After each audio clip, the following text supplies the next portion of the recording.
Mga kwento, may kwenta, higit pa sa balita ang arangkada. Panig ng mamamayan, puso at puso ng bayan, ito ang boses ng katotohanan. Magandang araw sa ating tagapakinig. Ngayon ay pag-uusapan natin ang isa sa mga walang awang sakuna. Nananalasa ito sa mga biktima kahit kailan at kadalas ay hindi naman natin inaasahan. Oo nga, partner. Nakakabahala sapagkat ayon sa Bureau of Fire Protection of BFP, ang smoking at open flames mula sa pagluluto ang nangungunang dahilan sa pagsisimula ng sunog. Ayon sa ahensya, mayroong naitalang 3,034 mula Enero hanggang Marso pa lamang nitong taon. Naku partner, ang dami na ng mga kasong ito kung isaalang-alang na nangyari ang mga ito sa loob ng 3 buwan lamang. Nararapat na maging maingat ang mga tao sa paggamit ng apoy, tiyaking ligtas at malayo sa kapahamakan upang masiguradong ligtas ang lahat.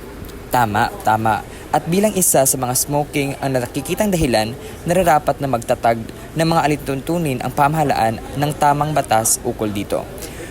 Kung hindi kayang ipagbawal ang paggamit ito, kahit pagtalaga lamang ng mga espesipikong lugar kung saan pwedeng manigarilyo. Oo, dahil sa pamamagitan nito, mas matitiyak na ligtas ang mga mamamayan. Uy! Oras na pala, partner! Dito na nagtatapos ang usapin sa araw na ito. Manatiling nakaantabay sa mga darating pa naming episode.